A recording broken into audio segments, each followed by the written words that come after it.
Hello everyone, my name is Dr. Pooja and I welcome you back again to my channel.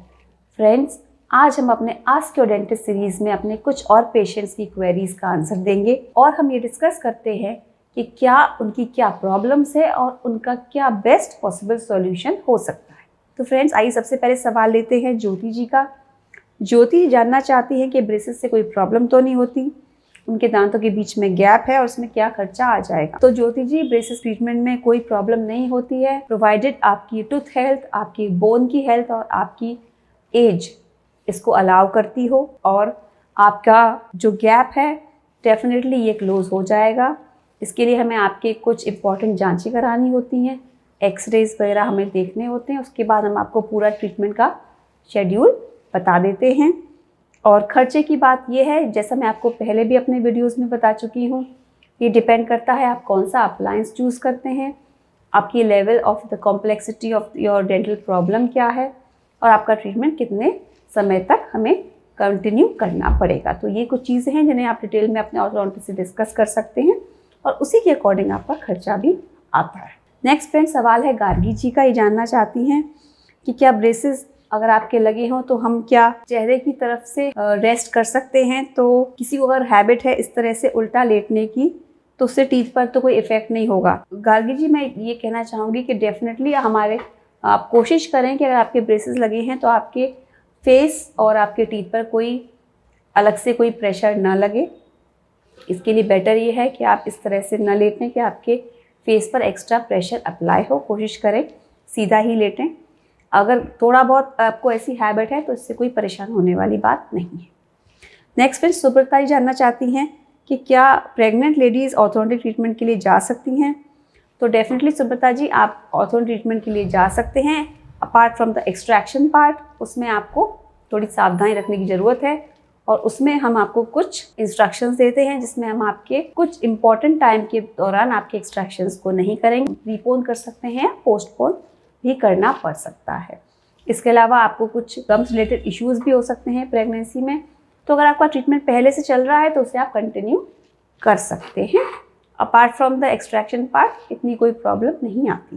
Next friend, हम सवाल लेते हैं अनुज जी का। अनुज जी जानना चाहते हैं क्या मैम नॉर्मल मेटल ब्रेसेस से सेल्फ लाइगेटिंग ब्रेसेस बेटर हैं। आप क्या सेल्फ लाइगेटिंग ब्रेसेस लगाते हैं, उनका कॉस्ट क्या है। अनुज जी, हम लोग हर तरह के ब्रेसेस लगाते हैं अपने क्लिनिक पे। मेटल ब्रेसेस और सेल्फ लाइगेटिंग ब्रेसेस के मैकेनिज्म ऑफ एक्शन में डेफिनेटली डिफरेंस है और इनकी जो यूज़ है, जो पर्टिकुलर ये किस कंडीशन में यूज़ होने चाहिए, ये भी डिफरेंट है। तो हमारे जो मेटल ब्रेसेस हैं ये ट्राइड एंड टेस्टेड, बहुत पुराने हमारे मेटल ब्रेसेस हैं, ये नॉर्मली हर कंडीशन में काम करते हैं।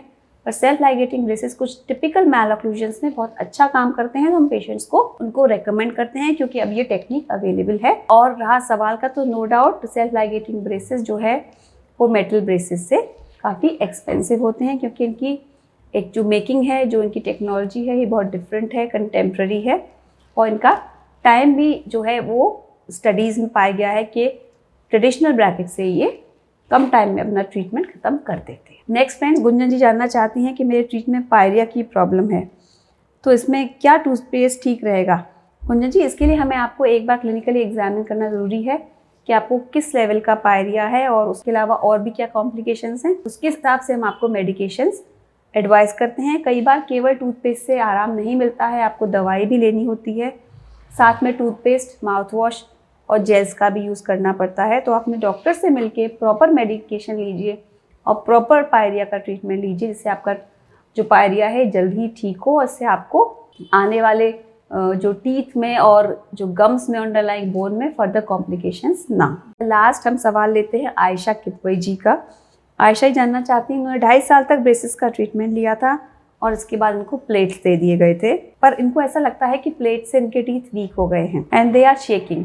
आयशा जी, मैं आपको बताना चाहूँगी कि आपका ट्रीटमेंट प्रॉपरली पूरा कंप्लीट हुआ है तो आपको प्लेट्स का यूज़ करना चाहिए। ये रिटेनर प्लेट्स होते हैं जो आपके ट्रीटमेंट के लिए उतने ही इम्पॉर्टेंट है जितना कि ब्रेसेस ट्रीटमेंट के दौरान जो ब्रैकेट्स और अप्लाइज लगा होता है उतना ही। अगर आप इनको प्रॉपरली अपने ऑर्थोडोंटिस्ट को टाइम टू टाइम चेक कराएंगे तो हम इनको टाइम टू टाइम एडजस्ट करते हैं अकॉर्डिंग टू द रिक्वायरमेंट और इनसे आपके दांत नई जगह पे पूरी तरह सेटल हो जाते हैं और इनके रिलैप्स होने का चांस बिल्कुल ख़त्म हो जाता है। इनसे आपके दांत शेक नहीं करते हैं और आपको बस प्रोवाइडेड आपको प्रॉपरली अपने ऑर्थोडोंटिस्ट को अपने प्लेट्स को रेगुलरली चेक कराना चाहिए। तो मेरा एडवाइस यही है कि आप अपने डॉक्टर से मिलकर अपने प्लेट्स को एक बार चेक कराएं। अगर वो ठीक से काम कर नहीं रहे हैं तो आप अपने लिए न्यू प्लेट्स भी बनवा सकते हैं।